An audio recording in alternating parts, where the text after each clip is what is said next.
ಕನ್ನಡದಲ್ಲಿ ಪ್ರಖರವಾದಂಥ ವಿಮರ್ಶೆಯನ್ನು ಮಾಡೋದ್ರಲ್ಲಿ ಹೆಸರಾಗಿದ್ದಂಥ ನಮ್ಮ DR ನಾಗರಾಜ್ ಅವರನ್ನ ಕೂಡ ಇವರು ವಿಮರ್ಶಾ ಲೋಕಕ್ಕೆ ವಿಭಿನ್ನವಾದ ದೃಷ್ಟಿಕೋನದಲ್ಲಿ ಪರಿಚಯಿಸುತ್ತಾರೆ. ಉತ್ತರ ಮತ್ತು ದಕ್ಷಿಣ ಅಮೆರಿಕನ್ನರು ಕೊಕೊಕೋಲಾ ಸಂಸ್ಕೃತಿ ಎಂಬ ಮಾತನ್ನು ತಾತ್ಸಾರದಿಂದ ಕರೆಯುತ್ತಾರೆ ಮತ್ತು ಅದರಿಂದ ತಾವು ಮುಕ್ತರಾಗಿದ್ದೇವೆಂದೂ ಹೇಳಿಕೊಳ್ಳುತ್ತಾರೆ. ಈ ಕೋಲಾ ಬರುವ ಮುಂಚಿತವಾಗಿ ಯಾವ ಪಾನೀಯಗಳಿಗೆ ಅವರು ಒಳಗಾಗಿದ್ರೋ ಆ ಪಾನೀಯಗಳಿಗೆ ಕೋಕಾ ಕುಡಿದ ಮೇಲೆ ಮರಳುವುದಿದೆಯಲ್ಲ, ಅದು ಅಸಾಧ್ಯವಾದ ಕೆಲಸ ಆಗೋಗಿದೆ.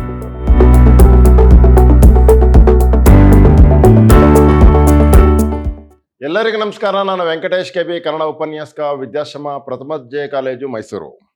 ಪ್ರಿಯ ವಿದ್ಯಾರ್ಥಿ ಸ್ನೇಹಿತರೆ, ನಾನು ಮೈಸೂರು ವಿಶ್ವವಿದ್ಯಾನಿಲಯಕ್ಕೆ ಸಂಬಂಧಪಟ್ಟ ಹಾಗೆ 2ನೇ ಚತುರ್ಮಾಸದ BCA ಮಕ್ಕಳಿಗಿಟ್ಟಿರುವಂತಹ ಕನ್ನಡ ಭಾಷಾ ಪಠ್ಯದಲ್ಲಿ ನಮ್ಮ ನಯನಾ ಕಶ್ಯಪ್ ಮೇಡಮ್ ಅವರು ಅನುವಾದ ಮಾಡಿರುವಂತಹ ಒಂದು ವಿಶೇಷವಾದಂಥ ಗದ್ಯ ಲೇಖನ, ಅದು ಮೂಲದಲ್ಲಿ ನಮ್ಮ ಆಶೀಶ್ ನಂದಿ ಅವರು ಬರೆದಿರೋದು. ಆ ಕೋಕಾ ಕೋಲಾ ಅನ್ನುವಂತಹ ಒಂದು ವಿಶೇಷವಾದಂಥ ಗದ್ಯ ಲೇಖನವನ್ನು ಕುರಿತು ಮಾತನಾಡೋನಿದ್ದೀನಿ. ಬನ್ನಿ ಮೊದಲು ಆಶೀಶ್ ನಂದಿ ಅವರ ಕಿರು ಪರಿಚಯವನ್ನು ಮಾಡ್ಕೊಳ್ಳೋಣ. ಲೇಖಕರ ಪರಿಚಯ: ಪ್ರೊಫೆಸರ್ ಆಶೀಶ್ ನಂದಿ.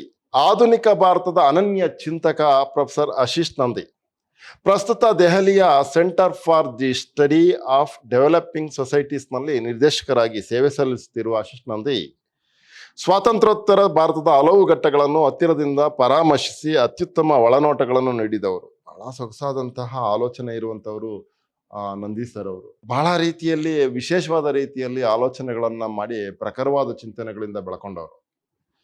ನಂದಿ ಅವರು 1937ರಲ್ಲಿ ಬಿಹಾರದ ಬಾಗಲ್ಪುರದಲ್ಲಿ ಬಂಗಾಳಿ ಕ್ರಿಶ್ಚಿಯನ್ ಕುಟುಂಬದಲ್ಲಿ ಜನಿಸ್ತಾರೆ. ಬಿಹಾರದ ಬಾಗಲ್ಪುರದಲ್ಲಿ ಬಂಗಾಳಿ ಕ್ರಿಶ್ಚಿಯನ್ ಕುಟುಂಬದಲ್ಲಿ ಇವರು ಜನಿಸ್ತಾರೆ 1937ರಲ್ಲಿ. ಅವರ ತಂದೆ ಸತೀಶ್ ಚಂದ್ರ ನಂದಿ ಮತ್ತು ತಾಯಿ ಪ್ರಫುಲ್ಲ ನಳಿನಿ ನಂದಿ. ನಂದಿ ಅವರು ಇದುವರೆಗೆ ಯುರೋಪಿಯನ್ ವಸಾಹತುಶಾಹಿ, ಅಭಿವೃದ್ಧಿ, ಆಧುನಿಕತೆ, ಜಾತ್ಯತೀತತೆ, ವಿದ್ಯುತ್ವ, ವಿಜ್ಞಾನ, ತಂತ್ರಜ್ಞಾನ, ಪರಮಾಣುವಾದ, ಕಾಸ್ಮೋಪಾಲಿಟಿಸಂ ಮತ್ತು ರಾಮರಾಜ್ಯದ ಪರಿಕಲ್ಪನೆ ಕುರಿತಂತೆ ಬಹಳ ಗಂಭೀರವಾದ ಅಧ್ಯಯನಗಳನ್ನು ಪ್ರಕಟಿಸಿದ್ದಾರೆ. ಆ ವಿಚಾರಗಳ ಬಗ್ಗೆ ಮಾತನಾಡಿದ್ದಾರೆ ಮತ್ತು ಅವುಗಳ ಬಗ್ಗೆ ಪುಸ್ತಕವನ್ನು ಪ್ರಕಟ ಮಾಡಿದ್ದಾರೆ. ಪ್ರೊಫೆಸರ್ ನಂದಿ ಅವರು ಆಧುನಿಕ ಭಾರತದ ವೈವಿಧ್ಯಮಯ ಸಮಸ್ಯೆಗಳನ್ನು ಗುರುತಿಸುವ ಮತ್ತು ಪರಿಶೋಧಿಸುವ ಬುದ್ಧಿಜೀವಿ. ಅವರ 1983ರ ಪುಸ್ತಕ the intimate enemy: loss and recovery of self under colonialism ಅನ್ನುವಂತಹ ಭಾರತವು ವಸಾಹತುಶಾಹಿ ವ್ಯವಸ್ಥೆಯಿಂದ ಅನುಭವಿಸಿದ ಬೌದ್ಧಿಕ ಸಮಸ್ಯೆಗಳ ಬಗ್ಗೆ ಮಾತನಾಡಿದೆ. ಅವರ ಕೃತಿ ವಿಶೇಷವಾದದ್ದು ಏನು ಅಂದರೆ ಇಂಟಿಮೇಟ್ ಎನಿಮಿ ಅಂತ, ದಿ ಇಂಟಿಮೇಟ್ ಎನಿಮಿ ಅಂತ, loss and recovery of self and colonialism ಅನ್ನುವಂತಹ ಪುಸ್ತಕ ಭಾರತ ವಸಾಹತುಶಾಹಿ ವ್ಯವಸ್ಥೆಯಿಂದ ಅನುಭವಿಸಿದ ಬೌದ್ಧಿಕ ಸಮಸ್ಯೆಗಳ ಬಗ್ಗೆ ಮಾತನಾಡಿದೆ. ಅಂದರೆ ಬ್ರಿಟಿಷರ ಆಗಮನದಿಂದ ಭಾರತದಲ್ಲಿ ಯಾವೆಲ್ಲ ಅವಾಂತರಗಳಾದವು ಅನ್ನುವಂಥ ವಿಚಾರವನ್ನ ಬಹಳ ಸೂಕ್ಷ್ಮವಾಗಿ ಈ ಕೃತಿ ಮಾತನಾಡುತ್ತೆ. ವಸಾಹತುಶಾಹಿಯ ಅಡಿಯಲ್ಲಿ ನಮ್ಮ ದೇಶದ ಸ್ವಯಂ ತಿಳುವಳಿಕೆಯು ಹೇಗೆ ಕಣ್ಮರೆಯಾಗಿ ನಾವು ಎಲ್ಲವನ್ನೂ ಯುರೋಪಿನಿಂದ ಪಡೆದುಕೊಳ್ಳತೊಡಗಿದೆವು ಮತ್ತು ಗಾಂಧಿ ಚಳವಳಿಯ ಸ್ವಂತಿಕೆಯನ್ನು ಹೇಗೆ ಬದಿಗೆ ಸರಿಸಿದೆವು ಎಂದು ಚರ್ಚಿಸಿದ್ದಾರೆ. ಈ ದೇಶದವರೇ ಆದಂಥ ನಮ್ಮ ಗಾಂಧಿ ಚಿಂತನೆಗಳು ಈ ದೇಶದಲ್ಲಿ ಮೊಳಕೆ ಹೊಡೆದು ಹೆಮ್ಮರವಾಗಿದ್ದಿದ್ರೆ ಬಹುಶಃ ಈ ದೇಶ ರಾಮರಾಜ್ಯವಾಗ್ತಿತ್ತು, ಒಂದು ಸುವರ್ಣ ಯುಗವನ್ನೇ ಕಾಣ್ತಿತ್ತು ಅಂತ ನಾವು ಅಂದ್ಕೊಳ್ಬಹುದಿತ್ತು. ಆದರೆ ಗಾಂಧಿವಾದವನ್ನ ಮೂಲೆಗೆ ತಳ್ಳಿದಂತಹ ಯುರೋಪಿಯನ್ ತಂತ್ರಜ್ಞಾನ ಇದೆಯಲ್ಲ, ಯುರೋಪಿಯನ್ ಮಾದರಿಯ ಚಿಂತನೆಗಳಿದೆಯಲ್ಲ, ಅವುಗಳು ಇಲ್ಲಿ ಬೇರೆ ಬಿಟ್ಟವು ಅಂತ ಮಾತಾಡ್ತಾ ಇರೋದು. ಆಧುನಿಕ ಭಾರತದ ರಾಜಕೀಯ ವಿವಾದಗಳು ಮತ್ತು ಕೋಮು ಸಂಘರ್ಷಗಳಂತಹ ಗಂಭೀರ ಸಮಸ್ಯೆಗಳನ್ನು ವಿವಿಧ ಕೋನಗಳಿಂದ ಸೂಕ್ಷ್ಮವಾದ ವಿಶ್ಲೇಷಣೆ ಮಾಡುತ್ತಾ ಮಾನವರು ರಾಷ್ಟ್ರೀಯ ಗಡಿಗಳನ್ನು ಲೆಕ್ಕಿಸದೆ ಜಾಗತಿಕವಾಗಿ ಒಟ್ಟಿಗೆ ಹೇಗೆ ಅಸ್ತಿತ್ವದಲ್ಲಿರಬಹುದು ಎಂಬುದರ ಕುರಿತು ಸಲಹೆಗಳನ್ನು ನೀಡಿದ್ದಾರೆ ಅಂತ ನೋಡಿ. ಆಧುನಿಕ ಭಾರತದ ರಾಜಕೀಯ ವಿವಾದಗಳು ಮತ್ತು ಕೋಮು ಸಂಘರ್ಷಗಳಂತಹ ಗಂಭೀರ ಸಮಸ್ಯೆಗಳನ್ನು ವಿವಿಧ ಕೋನಗಳಿಂದ ನೋಡಿ ನಾವೆಲ್ಲರೂ ಒಟ್ಟಾಗಿ ಸಾಮರಸ್ಯದಿಂದ ಇರೋದಕ್ಕೆ ಹೇಗೆ ಸಾಧ್ಯ ಅನ್ನುವಂಥ ವಿಚಾರಗಳನ್ನು ಕೂಡ ಅತ್ಯಂತ ಸೂಕ್ಷ್ಮವಾಗಿ ನಂದಿ ಅವರು ಚರ್ಚೆ ಮಾಡಿದ್ದಾರೆ. ಕನ್ನಡದ ಖ್ಯಾತ ವಿಮರ್ಶಕ ದಿವಂಗತ DR ನಾಗರಾಜ ಅವರನ್ನು ಅಂತಾರಾಷ್ಟ್ರೀಯ ವೇದಿಕೆಗೆ ಪರಿಚಯಿಸಿ ಅವರ ಮೂಲಕ ಕನ್ನಡದಲ್ಲಿ ಹೊಸ ರೀತಿಯ ವಿಮರ್ಶೆ ಕಾಣಿಸಿಕೊಳ್ಳಲು ಕಾರಣರಾಗಿದ್ದಾರೆ. ಕನ್ನಡದಲ್ಲಿ ಪ್ರಖರವಾದಂಥ ವಿಮರ್ಶೆಯನ್ನು ಮಾಡೋದ್ರಲ್ಲಿ ಹೆಸರಾಗಿದ್ದಂಥ ನಮ್ಮ DR ನಾಗರಾಜ್ ಅವರನ್ನು ಕೂಡ ಇವರು ವಿಮರ್ಶಾ ಲೋಕಕ್ಕೆ ವಿಭಿನ್ನವಾದ ದೃಷ್ಟಿಕೋನದಲ್ಲಿ ಪರಿಚಯಿಸ್ತಾರೆ. ನಮ್ಮ DR ನಾಗರಾಜ್ ಅವರನ್ನು ಈ ಆಶೀಶ್ ನಂದಿ ಅವರೇ ಪರಿಚಯಿಸ್ತಾರೆ. ಹೆಗ್ಗೋಡಿನ ಅಕ್ಷರ ಪ್ರಕಾಶನದಿಂದ ಇವರ ಆಶೀಶ್ ನಂದಿ ವಿಚಾರಗಳು ಎಂಬ ಕೃತಿ ಪ್ರಕಟಗೊಂಡಿದೆ. ಆಶೀಶ್ ನಂದಿ ಅವರು ಮಾಡಿರುವಂಥ ಚಿಂತನೆಗಳು ಇವೆಲ್ಲವೂ ಕೂಡ ಹೆಗ್ಗೋಡಿನ ಅಕ್ಷರ ಪ್ರಕಾಶನದಿಂದ ಪ್ರಕಟಗೊಂಡಿದೆ ಆ ಪುಸ್ತಕ ಕೂಡ. ಅದಲ್ಲದೆ ಅವರ ಹಲವಾರು ಬಿಡಿ ಲೇಖನಗಳು ಕನ್ನಡದಲ್ಲಿ ಪ್ರಕಟಗೊಂಡಿವೆ. ಅದಲ್ಲದೆ ಕೂಡ ಈ ಆಶೀಶ್ ನಂದಿಯವರ ಬೇರೆ ಬೇರೆ ಚಿಂತನೆಯ ಬಿಡಿ ಲೇಖನಗಳು ಕೂಡ ಪ್ರಕಟಗೊಂಡಿದ್ದೇವೆ. ಪ್ರಸ್ತುತ ಕೋಕಾ ಕೋಲಾ ಲೇಖನವು ಹೊಸ ಶತಮಾನಕ್ಕೆ ಹೊಸ ಪರಿಭಾಷೆಗಳು ಎಂಬ ಕೃತಿಯ ಒಂದು ಲೇಖನವಾಗಿದ್ದು, ಇದನ್ನು ಆಶೀಶ್ ನಂದಿ ಮತ್ತು ವಿನಯಲಾಲ್ ಸಂಪಾದಿಸಿದ್ದಾರೆ. ವಿನಯಲಾಲ್ ಮತ್ತು ಆಶೀಶ್ ನಂದಿ ಇಬ್ಬರೂ ಸೇರಿ ಸಂಪಾದಿಸಿರುವಂಥ ಒಂದು ವಿಶೇಷವಾದಂಥ ಗದ್ಯ ಲೇಖನ. ಈ ಗದ್ಯ ಲೇಖನ ಆಂಗ್ಲ ಭಾಷೆಯಲ್ಲಿದೆ. ಈ ಆಂಗ್ಲ ಭಾಷೆಯಿಂದ ಕನ್ನಡಕ್ಕೆ ತರ್ಜುಮೆ ಮಾಡಿಕೊಟ್ಟು ಅನುವಾದ ಮಾಡಿಕೊಟ್ಟವ್ರು ಯಾರು ಅಂದರೆ ನಮ್ಮ ನಯನಾ ಕಶ್ಯಪ್ ಮೇಡಮ್ ಅವರು. ಬನ್ನಿ ಅವರ ಕಿರುಪರಿಚಯವನ್ನು ಕೂಡ ನಾವು ಮಾಡ್ಕೊಳ್ಳೋಣ. ಕವಯಿತ್ರಿ, ಅನುವಾದಕಿ ನಯನಾ ಕಶ್ಯಪ್ ಅವರು 1970 ಏಪ್ರಿಲ್ 24ರಂದು ಜನಿಸ್ತಾರೆ. ಖ್ಯಾತ ಕಥೆಗಾರ್ತಿ ವೈದೇಹಿಯವರ ಮಗಳು ನಯನಾ ಕಶ್ಯಪ್. ನೋಡಿ, ಖ್ಯಾತ ಕಥೆಗಾರ್ತಿ ಆಗಿರುವಂಥ ನಮ್ಮ ವೈದೇಹಿ ಮೇಡಮ್ ಅವರ ಮಗಳು ಈ ನಯನಾ ಕಶ್ಯಪ್ ಅವರು. ಮೆಟ್ಟಿಲ ಹಾದಿ ಅವರ ಕವನ ಸಂಕಲನ. ಮೆಟ್ಟಿಲ ಹಾದಿ ಅನ್ನುವಂಥದ್ದು ನಯನಾ ಕಶ್ಯಪ್ ಅವರ ಕವನ ಸಂಕಲನ ಆಗಿದೆ. ಚಿಲಿಯ ಕವಿ ಪಾಬ್ಲೋ ನರೋಡಾ ಆತ್ಮಕಥೆ ನೆನಪು ತೆರವ ಕವಿಮನ ಕೃತಿಯನ್ನು ಅನುವಾದಿಸಿದ್ದಾರೆ. ಗುಲಾಬಿ ಟಾಕೀಸು ವೈದೇಹಿಯವರ ಕಥೆಗಳನ್ನು ಅನುವಾದಿಸಿದ್ದಾರೆ. ಗುಲಾಬಿ ಟಾಕೀಸು ಅನ್ನುವಂಥ ವೈದೇಹಿಯವರ ಕಥೆಗಳನ್ನು ಕೂಡ ಅನುವಾದಿಸಿದ್ದಾರೆ ನಯನಾ ಕಶ್ಯಪ್ ಅವರು. ಜಾತ್ರೆ ವೈದೇಹಿಯವರ ಕೃತಿಯನ್ನು ಸ್ವಾಮಿರಾಮ ಅವರ ಗಾಸ್ಪೆಲ್ ಆಫ್ ವರ್ಕ್ ಕಾಯಕ ಸಿದ್ಧಾಂತ ಅನುವಾದ ಮಾಡಿದ್ದಾರೆ. ಗೊರೂರು ಸಾಹಿತ್ಯ ಪ್ರಶಸ್ತಿ, ಕೊಡಗಿನ ಗೌರಮ್ಮ ಮುಂತಾದ ಪ್ರಶಸ್ತಿಗಳಿಗೆ ನಯನಾ ಕಶ್ಯಪ್ ಅವರು ಭಾಜನರಾಗಿದ್ದಾರೆ. ಈಗ ಪ್ರಸ್ತುತ ಕೋಕಾ ಕೋಲಾ ಅನ್ನುವಂತಹ ಈ ಲೇಖನ ಏನು ಹೇಳಕ್ ಹೊರಟಿದೆ ಅಂತ ಅಂದ್ಬಿಟ್ಟು ಹೇಳ್ತಾ ಇರೋದು. ಅಂತಾರಾಷ್ಟ್ರೀಯ ಮಟ್ಟದಲ್ಲಿ ಬಹಳ ಹೆಸರುವಾಸಿಯಾಗಿರುವಂಥ ಈ ಕೋಲಾ ನಮ್ಮದೇ ಸ್ವದೇಶಿ ಕೋಲಗಳನ್ನು ಹೇಗೆ ಮೂಲೆ ಗುಂಪು ಮಾಡ್ತು ಮತ್ತು ತನ್ನ ಆಜಾನುಬಾಹವನ್ನು ಹೇಗೆ ಚಾಚ್ಕೊಳ್ತು ಅನ್ನುವಂಥ ವಿಚಾರವನ್ನು ಮಾತಾಡ್ತಾರೆ. ಆಮೇಲೆ ಎಲ್ಲ ಸಫಿಸ್ಟಿಕೇಟೆಡ್ ಪೀಪಲ್ ಅಂತ ನಾವೇನು ಕರಿತೀವಿ ಅವರೆಲ್ಲರೂ ಕೂಡ ತಮ್ಮ ಪಾನಕೂಟಗಳಲ್ಲಿ ಈ ಕೋಕಾ ಕೋಲಾವನ್ನು ಬಳಸ್ತಾನೆ ಇರ್ತಾರೆ. ಆರೋಗ್ಯಕ್ಕೆ ತುಂಬ ದೂರವಾದಂಥದ್ದು ಇವೆಲ್ಲವೂ ಕೂಡ. ಆಗಿದ್ದಾಗ್ಯೂ ಕೂಡ ಆ ಎಲ್ಲ ತಿಳುವಳಿಕೆಗಳು ಇದ್ದಾಗ್ಯೂ ಕೂಡ ಜ್ಞಾನೋತ್ತರ ಮೌಢ್ಯ ಏನು ಮಾಡೋದಕ್ಕೆ ಸಾಧ್ಯ ಇಲ್ಲ. ಅಂದರೆ ತಿಳುವಳಿಕೆ ಇದ್ದಾಗ್ಯೂ ಕೂಡ ಮೌಢ್ಯವನ್ನು ಅನುಸರಿಸುವಂಥ ಅವಿವೇಕ ನಮ್ಗೆ ಯಾಕೆ ಬರುತ್ತೋ ಅನ್ನೋಂಥದ್ದು ಗೊತ್ತಿಲ್ಲ. ಆ ಎಲ್ಲ ವಿಚಾರಗಳನ್ನು ತುಂಬ ಸೂಕ್ಷ್ಮವಾಗಿ ಆಶೀಶ್ ನಂದಿ ಅವರು ಬರೆದಿದ್ದಾರೆ. ಅದನ್ನು ನಮಗೆ ಕನ್ನಡಕ್ಕೆ ನಯನಾ ಕಶ್ಯಪ್ ಅವರು ಕೊಟ್ಟಿದ್ದಾರೆ. ಬನ್ನಿ ನೋಡೋಣ. Coca Cola. ಕೋಕಾ ಕೋಲಾ ಫಿಲಾಸಫಿಯ ಮೊದಲ ಸೂತ್ರ ಏನೆಂದರೆ, ಮತ್ತೊಂದು ಕೋಲಾ ಮಾತ್ರವೇ ಕೋಕಾ ಕೋಲಾ ಬದಲಿಯಾಗಬಲ್ಲದು. ನಿಜ ಅಲ್ವೇನ್ರಿ? ನೀವು ಕೋಕಾ ಕೋಲಾ ಅನ್ನುವಂಥದ್ರ ಬದಲಿಯಾಗಿ ಏನೇ ರಸವತ್ತಾದದನ್ನು ತನ್ನಿ, ಯಾರೋ ಸ್ವೀಕಾರ ಮಾಡಲ್ಲ. ಆದರೆ ಕೋಕಾ ಕೋಲಾಗೆ ಮತ್ತೊಂದು ಪ್ರತಿಸ್ಪರ್ಧಿಯಾಗಿ ನಿಲ್ಲೋದಕ್ಕೆ ಸಾಧ್ಯ ಆಗೋದು ಅದು ಕೋಕಾ ಕೋಲವೇ ಆಗಿದೆ ಅಂತ. ಅಂದರೆ ಅಷ್ಟರ ಮಟ್ಟಿಗೆ ಅದು ವಿಸ್ತಾರವಾಗಿದೆ ಅಂತ ಅಂದ್ಬಿಟ್ಟು ಹೇಳ್ತಾ ಇರೋದು. ಅಷ್ಟರ ಮಟ್ಟಿಗೆ ಜನಪ್ರಿಯವನ್ನು ಸಾಧಿಸಿದೆ. ಅದು ತನ್ನ ಬಾಹುಗಳನ್ನು ಚಾಚಿಕೊಂಡಿದ್ದೆ ಎಲ್ಲೆಡೆಯೂ ಕೂಡ. ಅದು ಆರೋಗ್ಯದ ಬಗ್ಗೆ ಕಾಳಜಿ ಸೂಚಿಸುವ ಡಯಟ್ ಕೋಲಾ ಆದೀತು, ಅಥವಾ ಮತ್ತಷ್ಟು ಸೂಕ್ಷ್ಮ ಸ್ವಾದಾನುಭೂತಿ ಸೂಚಿಸುವ ಪೆಪ್ಸಿ ಕೋಲವೂ ಆದೀತು. ಒಟ್ಟಿನಲ್ಲಿ ಯಾವುದಾದರೊಂದು ಕೋಲಾವೇ ಕೋಕಾ ಕೋಲಾಕ್ಕೆ ಬದಲಿಯಾಗಬಹುದಷ್ಟೇ. ಈ ಕೋಕಾ ಕೋಲಾಕ್ಕೆ ಬದಲಿಯಾಗಿ ಇನ್ನೊಂದು ಕೋಲವೇ ಬದಲಿಯಾಗುತ್ತೆ ಹೊರತು ಯಾವುದಾದ್ರೂ ಬೇರೆ ಹೆಸರಿನಲ್ಲಿ ಬೇರೆ ಪರಿಕಲ್ಪನೆಯಲ್ಲಿ ಒಂದು ಕೋಲವೇ ಪ್ರತಿಸ್ಪರ್ಧಿಯಾಗುತ್ತೆ ಹೊರತು ಅದನ್ನು ಬಿಟ್ಟು ಇನ್ಯಾವ ದೇಶೀಯ ಪಾನೀಯಗಳು ಕೂಡ ಅದಕ್ಕೆ ಪ್ರತಿಸ್ಪರ್ಧಿಯಾಗಲಾರವು ಅನ್ನುವಂಥ ವಿಚಾರವನ್ನು ಮಾತಾಡ್ತಾರೆ. ಅಂದರೆ ಅರ್ಥ ಏನು ಅಂದರೆ, ಕೋಕಾ ಕೋಲಾ ಅನ್ನುವಂತಹ ಆ ಅವಿವೇಕ ದೇಶದೆಲ್ಲೆಡೆ ಪ್ರಪಂಚದೆಲ್ಲೆಡೆ ಕೂಡ ಹೇಗೆ ತನ್ನ ಅಸ್ತಿತ್ವವನ್ನು ಸ್ಥಾಪಿಸ್ಕೊಂಡ್ಬಿಟ್ಟಿದೆ ಅನ್ನುವಂಥ ವಿಚಾರವನ್ನು ಮಾತಾಡ್ತಾ ಇರೋದು. ಒಮ್ಮೆ ಕೋಲಾ ಪ್ರಪಂಚಕ್ಕೆ ತೆರೆದುಕೊಂಡ ಯಾವುದೇ ಸಮುದಾಯದ ಬದುಕು ಬಳಿಕ ಕೋಲಾದ ಯಾವುದಾದರೊಂದು ರೂಪದ ಅಂಗಿಲ್ಲದೆ ತನ್ನನ್ನು ತಾನು ನಿರೂಪಿಸಿಕೊಳ್ಳುವುದು ಅಸಂಭವ ಆಗಿ ಬಿಡುತ್ತದೆ ಅಂತ. ಒಂದು ಸಾರಿ ಕೋಕಾ ಕೋಲಾ ಅಥವಾ ಯಾವುದೇ ಕೋಲಾಗೆ ತಮ್ಮನ್ನು ತಾವು ಒಪ್ಪಿಸ್ಕೊಂಡ್ಬಿಟ್ರೆ ಅದರಿಂದ ಈಚೆಗೆ ಬರೋದಕ್ಕಾಗಲ್ಲ. ಯಾವುದೇ ಪಾನಕೂಟ ಆಗಿರಲಿ, ಏನೇ ಕಾರ್ಯಕ್ರಮ ಆಗಿರಲಿ, ಕೋಕಾ ಕೋಲಾ ಬೇಕು, ಕೋಕಾ ಕೋಲಾ ಬೇಕು, ಕೋಕಾ ಕೋಲಾ ಬೇಕು ಅಂತ ಹೇಳಿ ಆ ಸಮುದಾಯ ಅದರ ಹಿಂದೆ ಬಿದ್ದೋಗುತ್ತೆ ಅಂತ ಹೇಳ್ತಾ ಇರೋದು. ಮುಂದಕ್ಕೆ ನಾವು ಅಂತ ಸಮುದಾಯದೊಳಗೆ ದೈನಂದಿನ ಅಗತ್ಯಗಳ ಹರಹು ದಿನೇ ದಿನ ವಿಸ್ತರಿಸಿಕೊಳ್ಳುತ್ತಾ ಹೋಗುವುದರಿಂದ ಅದಕ್ಕೆ ಕೋಲಾ ಪಾನೀಯಗಳ ಪರಿಚಯವಾಗುವ ಮುನ್ನಿನ ಜೀವನ ಕ್ರಮಕ್ಕೆ ಮರಳುವುದು ಮುಂದೆಂದೂ ಅಸಾಧ್ಯವಾಗಿ ಬಿಡುತ್ತದೆ.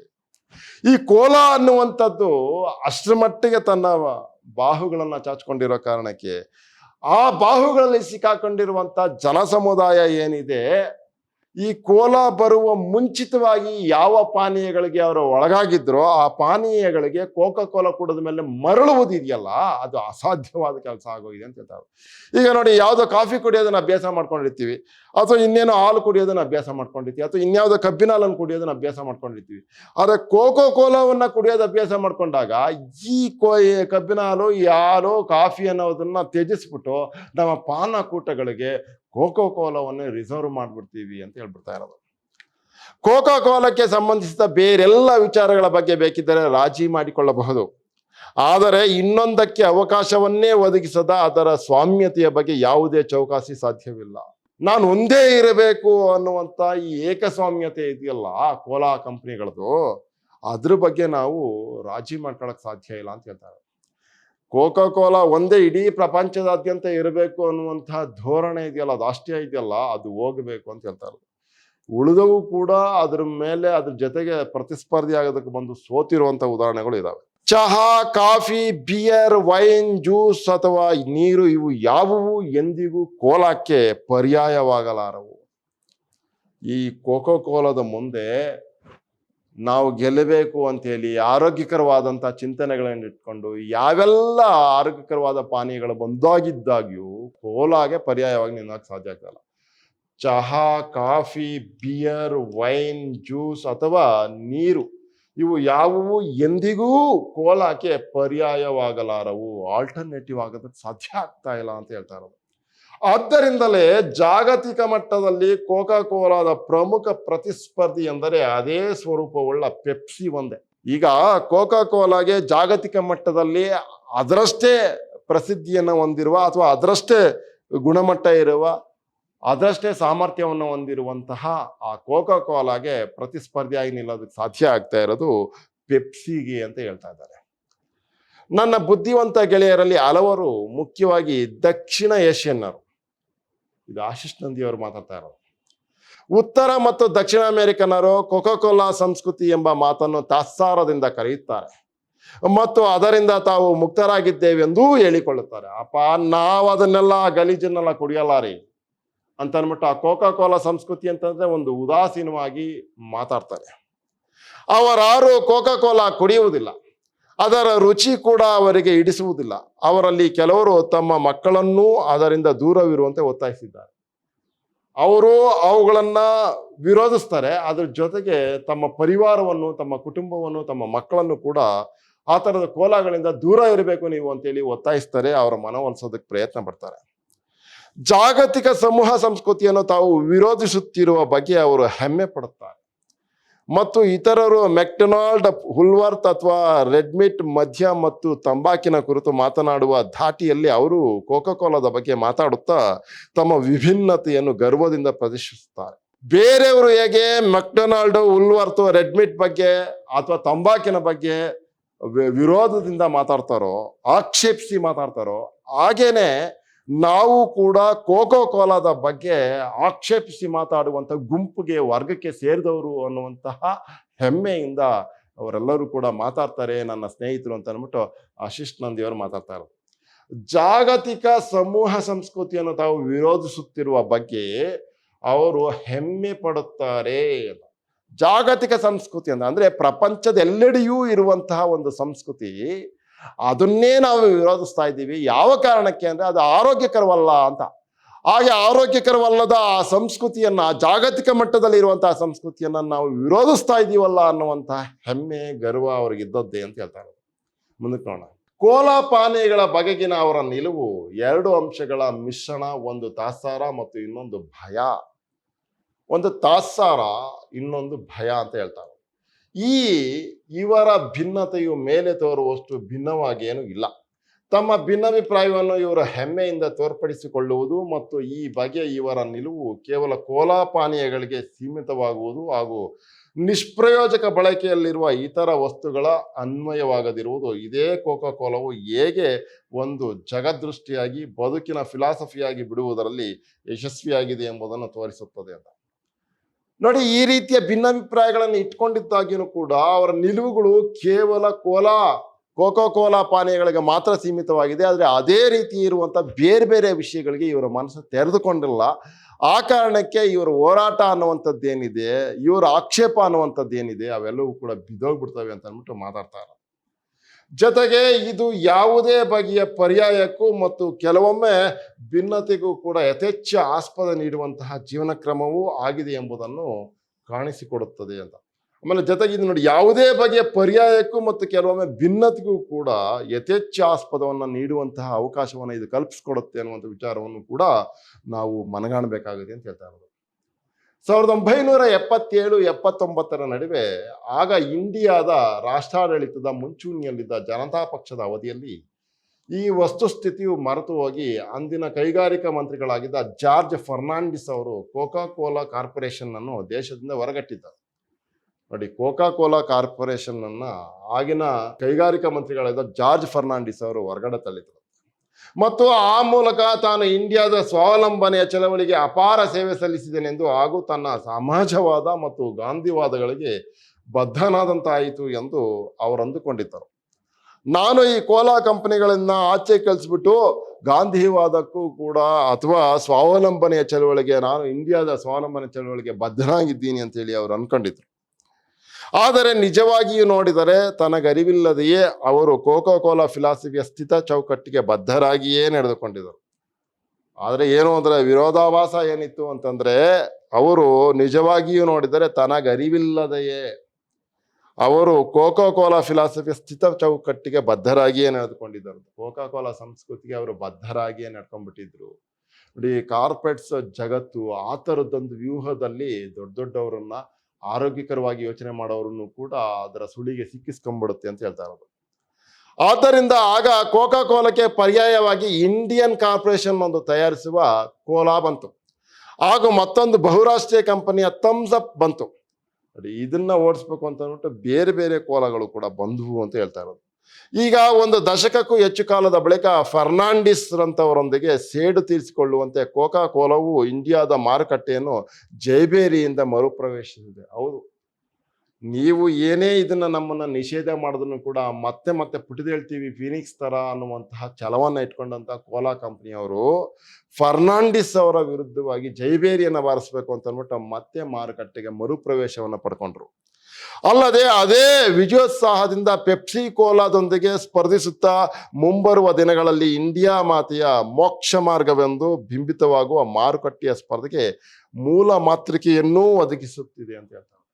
ಇಂಡಿಯಾದ ಬೆಳವಣಿಗೆಗೆ, ಇಂಡಿಯಾದ ಪ್ರಗತಿಗೆ ನಾವುಗಳು ಕೂಡ ಕಾರಣಭೂತರಾಗ್ತೀವಿ ಅನ್ನುವಂತಹ ಸೋಗನ್ನ ತೋರಿಸುತ್ತಾ ಇವುಗಳು ಕೂಡ ಇಲ್ಲಿ ಉಳ್ಕೊಳ್ಳೋದಕ್ಕೆ ಸಾಧ್ಯ ಆಗ್ತಾ ಇದೆ ಅಂತ ಮಾತಾಡ್ತಾ ಇರೋದು. ಕೋಕಾ ಕೋಲಾದ ರಹಸ್ಯವು ನಮ್ಮ ಕಾಲದ ನಿಗೂಢತೆಯ ಒಂದು ಮಾದರಿ. ಆ ಕಂಪನಿಯು ಬಚ್ಚಿಟ್ಟುಕೊಂಡಿರುವ ಆ ರಹಸ್ಯವು ಇತರೆಲ್ಲ ಕೋಲಾ ಪಾನೀಯಗಳ ಉತ್ಪಾದಕರ ಅಮಿತ ಕುತೂಹಲಕ್ಕೆ ಕಾರಣವಾಗಿರುವಂಥದ್ದೂ ಆಗಿದೆ. ಅದು ಯಾಕೆ ಎಲ್ಲರೂ ಕೂಡ ಕೋಕಾ ಕೋಲಾವನ್ನ ಇಷ್ಟಪಡ್ತಾರೆ, ಆ ಕೋಕಾ ಕೋಲಾದ ಏನು ಇದು, ಆ ಫಾರ್ಮುಲಾ ಏನು ಅಂತ ಅಂದ್ಬಿಟ್ಟು, ಆ ರಹಸ್ಯ ಏನು ಅಂತ ಅಂದ್ಬಿಟ್ಟು ಆ ಪಾನೀಯಗಳ ಉತ್ಪಾದಕರ ಅಮಿತ ಕುತೂಹಲಕ್ಕೆ ಕಾರಣವಾಗಿರುವಂಥದ್ದು ಆಗಿದೆ ಅಂತ ಹೇಳ್ತಾ ಇರೋದು. ಸ್ವಾದವನ್ನೇ ಆಧರಿಸಿ ಹೇಳುವುದಾದರೆ ಜಗತ್ತಿನ ಇನ್ನೂ ಹಲವು ಕಂಪನಿಗಳು ಕೋಕಾ ಕೋಲಾದ ಗುಪ್ತ ಫಾರ್ಮುಲಾದ ಸಮೀಪಕ್ಕೆ ಬಂದಿವೆ ಅಂತ ಹೇಳ್ತಾರೆ. ಅದನ್ನು ಹೇಗೆ ತಯಾರಿಸ್ತವೆ, ಹೇಗೆ ಏನು ಎತ್ತ ಅನ್ನುವಂತಹ ಫಾರ್ಮುಲಾವನ್ನ ತಿಳ್ಕೊಂಡಂತಹ ಇನ್ನೂ ಬೇರೆ ಬೇರೆ ಜಗತ್ತಿನ ಬೇರೆ ಬೇರೆ ರಾಷ್ಟ್ರಗಳು ಕೂಡ ಆ ಗುಪ್ತ ಫಾರ್ಮುಲಾದ ಸಮೀಪಕ್ಕೆ ಬಂದಿವೆ ಅಂತ ಹೇಳ್ತಾರೆ. ಅಂದ್ರೆ ಬೇರೆ ಬೇರೆವು ಕೂಡ ಈಗ ಬೇರೆ ಬೇರೆ ಹೆಸರಿನಲ್ಲಿ ಕೋಕಾ ಕೋಲಾಗೆ ಸಮಸ್ಪರ್ಧಿಯಾಗಿ ಸ್ಪರ್ಧಿಸೋದಕ್ಕೆ ಬರ್ತಾ ಇದ್ದಾವೆ ಅಂತ. ಇನ್ನೂ ಕೆಲವು ಕಂಪನಿಗಳು ಆ ಫಾರ್ಮುಲಾದ ಸನಿಹಕ್ಕೆ ತಲುಪಿಯೂ ಆ ಫಾರ್ಮುಲಾವನ್ನು ನಕಲು ಮಾಡದೆಯೇ ಉಳಿದಿವೆ ಅಂತ. ಆ ಫಾರ್ಮುಲಾವನ್ನು ನಕಲು ಮಾಡದೇ ಗೊತ್ತಾಗಿದ್ರು ಕೂಡ ಆ ಮೂಲಕ ಮಾರುಕಟ್ಟೆಯಲ್ಲಿ ಕೋಕಾ ಕೋಲಾ ಕೂಡ ಗಳಿಸಲಾಗದಂತಹ ವಿಶಿಷ್ಟ ಸ್ಥಾನವನ್ನು ಸ್ಥಾಪಿಸಿಕೊಳ್ಳುವ ಬಯಕೆ ಅವುಗಳದ್ದು. ಅಂದ್ರೆ ಕೋಕಾ ಕೋಲಾವನ್ನೇ ಕಾಪಿ ಮಾಡಿಬಿಟ್ರೆ ಪ್ರಯೋಜನ ಇಲ್ಲ, ನಾವು ಅದಕ್ಕಿಂತಲೂ ಭಿನ್ನವಾದಂಥದ್ದನ್ನು ಏನಾರು ಮಾಡಬೇಕು ಅಂತೇಳಿ ಒಟ್ಟಿನಲ್ಲಿ ಕೋಲಾ ಕಂಪನಿಗಳೇ ಬೇರೆ ಬೇರೆ ರೀತಿಯ ಹುನ್ನಾರವನ್ನು ಮಾಡ್ತಾನೆ ಇರ್ತವೆ ಅಂತ. ಈ ಪ್ರತಿಸ್ಪರ್ಧೆಗಳ ಯಶಸ್ಸು ಕೆಲವೊಮ್ಮೆ ಗಮನಾರ್ಹವಾದದ್ದೇ, ಆದರೆ ಅದರಿಂದ ಮೂಲ ಫಾರ್ಮುಲಾದ ನಿಗೂಢತೆಯನ್ನು ತಗ್ಗುವುದಿಲ್ಲ. ಅವರು ಮೂಲ ಫಾರ್ಮುಲಾ ಏನು ಇಟ್ಕೊಂಡ್ರೆ ಅದೇನು ತಗ್ಗೋದಿಲ್ಲ ಅಂತ. ಕಾರಣ ಅದನ್ನಿನ್ನೂ ಭೇದಿಸಲಾಗಿಲ್ಲ, ಅದನ್ನಿನ್ನೂ ಭೇದಿಸಲಾಗಿಲ್ಲ ಮತ್ತು ಅದರ ಗುಣಮಟ್ಟವನ್ನು ಸಹ ಇನ್ನೂ ತಲುಪಲು ಸಾಧ್ಯವಾಗಿಲ್ಲ. ಇಂಥ ಸಂದರ್ಭಗಳಲ್ಲಿ ಸ್ಥಳೀಯ, ಪ್ರಾದೇಶಿಕ ಅಥವಾ ರಾಷ್ಟ್ರೀಯ ಸ್ವಾದ ವ್ಯತ್ಯಾಸಗಳ ಕುರಿತು ವಾದಿಸುವುದೇ ವ್ಯರ್ಥ. ಇಂಥ ಸಂದರ್ಭದಲ್ಲಿ ಸ್ಥಳೀಯ ಅಂತ, ರೀಜನಲ್ ಅಥವಾ ಲೋಕಲ್ ಅಂತ, ಪ್ರಾದೇಶಿಕ ಅಥವಾ ರಾಷ್ಟ್ರೀಯ ಸ್ವಾದ ವ್ಯತ್ಯಾಸಗಳ ಕುರಿತು ವಾದಿಸುವುದೇ ವ್ಯರ್ಥ ಅಂತ ಅಂದ್ಬಿಟ್ಟು. ಯಾಕಂದ್ರೆ ಮೂಲಭೂತವಾಗಿ ಕೋಲಾಗೆ ಒಳಗಾಗೋಗಿರ್ತೀವಲ್ಲ, ಅದಕ್ಕೆ ಇಂಡಿಯನ್ ಬಳಕೆದಾರರನ್ನು ಗಮನದಲ್ಲಿಟ್ಟುಕೊಂಡು ಹೊರತಂದ ದಾಲ್ಚಿನ್ನಿ ಮತ್ತು ಏಲಕ್ಕಿ ಗಮದ ಇಂಡಿಯನ್ ಕೋಲಾ ಪಾನೀಯಗಳು ಗ್ರಾಹಕರನ್ನು ದೀರ್ಘಕಾಲ ಆಕರ್ಷಿಸುವುದರಲ್ಲಿ ಹೇಗೆ ವಿಫಲವಾದವೋ ಹಾಗೆಯೇ ಅಂಥ ವಾದಗಳೂ ಸೋಲುತ್ತವೆ ಅಂತ ಹೇಳ್ತಾರೆ. ನೋಡಿ, ದಾಲ್ಚಿನ್ನಿ ಮತ್ತು ಏಲಕ್ಕಿ ಫ್ಲೇವರ್ ಇರುವಂತಹ ಆ ಕೋಲಗಳನ್ನು ತಂದಿದ್ದಾಗಿಯೂ ಕೂಡ ಅವುಗಳು ಕೂಡ ಭಾರತದಲ್ಲಿ ಹೆಚ್ಚು ದೂರಕ್ಕೆ ಬೆಳ್ಕೊಂಡು ಹೋಗ್ಲಿಲ್ಲ. ಅವುಗಳು ಕೂಡ ವೈಫಲ್ಯವನ್ನು ಕಂಡು ಫೇಲ್ಯೂರ್ ಆದವು ಅಂತ ಹೇಳ್ತಾರೆ. ನೋಡಿ, ಕೋಕೋ ಕೋಲಾ ಫಿಲಾಸಫಿಯಲ್ಲಿ ವಿವಿಧ ಸಮಾಜ ವಿಭಿನ್ನ ಪ್ರದೇಶಗಳ ಜನಪ್ರಿಯ ಸಂಸ್ಕೃತಿಗಳಿಗೆ ಯಾವುದೇ ಸ್ಥಾನವಿಲ್ಲ ಅಂತ ಹೇಳ್ತಾರೆ.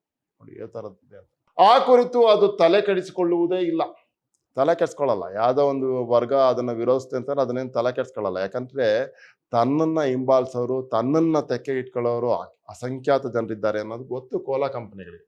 ಅದರ ಶಕ್ತಿ ಏನಿದ್ದರೂ ಅದು ಜಾಗತಿಕ ಸಮೂಹದ ಬಳಕೆ ಸಂಸ್ಕೃತಿಯನ್ನು ಆಧರಿಸಿದ್ದು ಅಂತ. ಇಡೀ ಜಗತ್ತು ನಾನು ಆವರಿಸಬೇಕು ಅನ್ನುವಂಥ ತಿಳುವಳಿಕೆ ಇದೆಯಲ್ಲ ಕೋಲಾ ಕಂಪನಿಗಳಿಗೆ, ಅದ್ರ ಕಡೆ ಅದ್ರ ಗಮನ ಹೆಚ್ಚಿರೋದು ಅಂತ. ಆದ್ದರಿಂದ ಸ್ಥಳೀಯ ಸಂಸ್ಕೃತಿಯಿಂದಾಗಲಿ, ಅಲ್ಲಲ್ಲಿ ಆರ್ಥಿಕ ಚಟುವಟಿಕೆಗಳ ಮಟ್ಟದಿಂದಾಗಲಿ, ಅಥವಾ ಸ್ಥಳೀಯ ರಾಜಕೀಯ ಆದ್ಯತೆಗಳ ಪ್ರಭಾವಕ್ಕಾಗಲಿ ಅದು ಪಕ್ಕಾಗದು. ಈ ಎಲ್ಲ ವಿಷಯಗಳಿಗೆ ಅದು ತಲೆ ಕೆಡಿಸ್ಕೊಳ್ಳೋದಿಲ್ಲ ಅಂತ ಮಾತಾಡ್ತಾ ಇರೋದು. ಅಂದ್ರೆ ಅದಕ್ಕೆ ಬಹಳ ಮುಖ್ಯವಾಗಿರುವುದು ಏನು ಅಂತಂದ್ರೆ, ಜಾಗತಿಕ ಮಟ್ಟದಲ್ಲಿ ತನ್ನ ಹೆಸರನ್ನ ಸ್ಥಾಪಿಸ್ಕೊಳ್ಬೇಕು ಅಂತ. ಸ್ಥಳೀಯವಾಗಿರುವಂತಹ ಯಾವ ರಾಜಕೀಯ, ಪ್ರಾದೇಶಿಕ ಇವುಗಳ ಬಗ್ಗೆ ಅವರು ತಲೆ ಕೆಡಿಸ್ಕೊಳ್ಳಲ್ಲ. ಕೋಕಾ ಕೋಲಾದ ಪರಕೀಯತೆಯನ್ನು ಕುರಿತು ಸ್ಥಳೀಯ ಸಂಸ್ಕೃತಿಗಳು ವಿರೋಧ ವ್ಯಕ್ತಪಡಿಸಬಹುದು. ಹೌದು, ಕೋಕೋ ಕೋಲಾ ಸಂಸ್ಕೃತಿಯನ್ನು ಕುರಿತು ಸ್ಥಳೀಯ ಸಂಸ್ಕೃತಿಗಳು ವಿರೋಧವನ್ನು ವ್ಯಕ್ತಪಡಿಸ್ತವೆ. ಏನ್ರಿ ಅದೆಲ್ಲ ಕುಳಿದು ಕೋಕಾ ಕೋಲಾ ಅಂತ, ಪೆಪ್ಸಿ ಅಂತ ಹಿಂಗೆಲ್ಲ ಮಾತಾಡ್ತೀವಿ ನಾವು. ಅದರ ಉತ್ಪಾದನೆಯನ್ನು ನಿಭಾಯಿಸುವುದು, ಆಮದು ಮಾಡಿಕೊಳ್ಳುವುದು ನಮ್ಮ ಆರ್ಥಿಕ ಸಾಮರ್ಥ್ಯಕ್ಕೆ ಮೀರಿದ್ದಾಗಿರಬಹುದು ಮತ್ತು ಸಾಂಕೇತಿಕವಾದ ಕೆಲವು ಕಾರಣಗಳಿಗಾಗಿ ಕೋಲಾ ಪ್ರೇಮಿಗಳಿಂದ ಸಮಾಜವನ್ನು ಮುಕ್ತವಾಗಿಸಲು ರಾಜಕಾರಣಿಗಳು ಪ್ರಯತ್ನಿಸಲೂಬಹುದು. ಆದರೆ ಇಂಥ ಯಾವುದೇ ಬಾಹ್ಯ ನಿರ್ಬಂಧಗಳು ಮಾಯವಾದ ತಕ್ಷಣ ಕೋಕೋ ಕೋಲಾ ಮೇಲಿನ ಮೋಹ, ಆತ್ಮೀಯತೆಗಳು ಮತ್ತೆ ತನ್ನ ಶುದ್ಧ ರೂಪದ ಯಥಾಸ್ಥಿತಿಗೆ ಮರಳುತ್ತದೆ. ಏನೋ ಒಂದು ಸಂದರ್ಭದಲ್ಲಿ ಕೋಕಾ ಕೋಲಾವನ್ನು ವಿರೋಧಿಸುವಂಥವ್ರು ಇರ್ತಾರೆ. ಅಂಥ ಸಂದರ್ಭದಲ್ಲಿ ಹೌದು ವಿರೋಧಿಸ್ತೀವಿ ಅಂತ ಅಂದ್ಕೊಂಡ ತಕ್ಷಣನೇ ಅವು ದೀರ್ಘಕಾಲ ಗಟ್ಟಿಯಾಗಿ ನಿಲ್ಲದೆ ಇರುವಂಥ ಸಂದರ್ಭದಲ್ಲಿ ಮತ್ತೆ ತನ್ನ ಅಸ್ತಿತ್ವವನ್ನು ಕೋಲಾ ಕಂಪನಿ ಪಡ್ಕೋತೇವೆ. ಆಮೇಲೆ ಕೋಲಾವನ್ನು ಪ್ರೀತಿಸೋರು ಕೂಡ ಅದ್ರ ಹಿಂದೆ ಮತ್ತೆ ಹೊರಟೋಗ್ತಾರೆ ಅಂತ ಹೇಳ್ತಾರೆ. ಇದು ಎಲ್ಲರಿಗೂ ಗೊತ್ತಿದೆಯಾದರೂ ಇದನ್ನು ಒಪ್ಪುವವರು ಕೆಲವರು ಮಾತ್ರ. ಇಂಡಿಯಾ ದೇಶವು ಕೋಕಾ ಕೋಲಾವನ್ನು ಹೊರಹಾಕಿದ್ದ ಆಗ ಇತರ ಅಂತಾರಾಷ್ಟ್ರೀಯ ಶಕ್ತಿಗಳೊಂದಿಗೆ ಸ್ಪರ್ಧಿಸುತ್ತಾ ಇಂಡಿಯನ್ನರ ಮನವೊಲಿಸಿಕೊಳ್ಳಬೇಕಿದ್ದ ಏರ್ ಇಂಡಿಯಾವು ಪರಿಸ್ಥಿತಿಯನ್ನು ಸುಸ್ಪಷ್ಟವಾಗಿ ಅರ್ಥ ಮಾಡಿಕೊಂಡಿತು. ನಮ್ಮ ಸರ್ಕಾರದ ಸ್ವಾವಲಂಬನೆಯ ಧೋರಣೆಯಾಗಲಿ, ಮೂಲಸೌಕರ್ಯ ಅಭಿವೃದ್ಧಿ ಕುರಿತ ಘೋಷಣೆಗಳಾಗಲಿ, ಅದರ ಕೈಗಾರಿಕಾ ಕಾರ್ಯನೀತಿಯಾಗಲಿ ಏರ್ ಇಂಡಿಯಾವನ್ನು ಕಿಂಚಿತ್ತೂ ಪ್ರಭಾವಿಸಲಿಲ್ಲ. ಏರ್ ಇಂಡಿಯಾ ಭಾರತಕ್ಕೆ ಸಂಬಂಧಪಟ್ಟ ಹಾಗೆ ಬೇರೆ ಬೇರೆ ಘೋಷಣೆಗಳು ಏರ್ ಇಂಡಿಯಾದ ಮೇಲೆ ಏನಿನ್ನೂ ಪ್ರಭಾವ ಬೀರಲಿಲ್ಲ ಅಂತ ಹೇಳ್ತಾ ಇರೋದು. ಹಾಗಾಗಿ ಅದು ಯಾವತ್ತೂ ತನ್ನ ಪ್ರಯಾಣಿಕರಿಗೆ ಕೋಲಾದ ಭಾರತೀಯ ಅವತರಣಿಕೆಗಳನ್ನು ನೀಡಲು ಇಲ್ಲ ಮತ್ತು ಅದಕ್ಕೆ ಫರ್ನಾಂಡಿಸ್ ಕೂಡ ಆಕ್ಷೇಪಿಸಲಿಲ್ಲ. ಫರ್ನಾಂಡಿಸ್ ಅವರು ಕೋಲಾ ಬಗ್ಗೆ ಆಕ್ಷೇಪಿಸ್ತಾ ಇದ್ರು. ಈಗ ಏರ್ ಇಂಡಿಯಾದಲ್ಲೂ ಕೂಡ ಪ್ರಯಾಣಿಕರಿಗೆ ಕೋಲಾವನ್ನೇ ಕೊಡ್ತಾ ಇದ್ದಾರೆ. ಮತ್ತೆ ಏರ್ ಇಂಡಿಯಾದಲ್ಲಿ ಪ್ರಯಾಣ ಮಾಡುವಂತಹ ಪ್ರಯಾಣಿಕರು ಕೂಡ ಅದನ್ನು ಆಕ್ಷೇಪಿಸಲಿಲ್ಲ, ಮತ್ತೆ ಬೇರೆ ಇಂಡಿಯಾದ ಕೋಲಾಗಳನ್ನು ನಿರೀಕ್ಷೆ ಮಾಡಲಿಲ್ಲ ಅಂತ ಹೇಳ್ತಾರೆ. ಆದ್ಯತೆಯನ್ನು ಕೊಡಲಿಲ್ಲ. ಆ ಕಾರಣಕ್ಕೆ ಕೋಲಾ ಅನ್ನುವಂಥದ್ದು ಇಲ್ಲಿ ಜನಪ್ರಿಯ ಆಗಲಿಕ್ಕೆ ಸಾಧ್ಯ ಆಯಿತು ಅಂತ ಮಾತಾಡ್ತಾ ಇರೋದು. ಆ ವಿಚಾರವನ್ನ ಮನಗಂಡಂತ ಫರ್ನಾಂಡಿಸ್ ಅವರು ಕೂಡ ವಿರೋಧಿಸಲಿಲ್ಲ ಅಂತ ಹೇಳ್ತಾರೆ. ಪ್ರಿಯ ವಿದ್ಯಾರ್ಥಿಗಳ, ಇಲ್ಲಿಗೆ ಈ ಮೊದಲನೇ ತರಗತಿ ಮುಕ್ತಾಯ ಆಗುತ್ತೆ. ಇದ್ರ ಮುಂದುವರೆದಂತೆ ಕೋಕೋ ಕೋಲಾ ತನ್ನ ಇದು ವಿರಾಟ ಸ್ವರೂಪವಾದ ಬಾಹುಗಳನ್ನು ಹೇಗೆ ಚಾಚಿಕೊಂಡಿದೆ, ಇದರಿಂದ ನಾವು ಈ ಕೋಲಾ ಸಂಸ್ಕೃತಿಯಿಂದ ಹೊರಗೆ ಬರ್ಲಿಕ್ಕೆ ಸಾಧ್ಯವೇ ಇಲ್ವಾ ಅನ್ನುವಂಥ ವಿಚಾರವನ್ನ ಮುಂದಿನ ನನ್ನ ತರಗತಿಯಲ್ಲಿ ಮಾತನಾಡವನಿದ್ದೀನಿ. ಎಲ್ಲರಿಗೂ ಒಳ್ಳೆಯದಾಗಲಿ. ಮತ್ತೆ ಸಿಗೋಣ. ನಮಸ್ಕಾರ.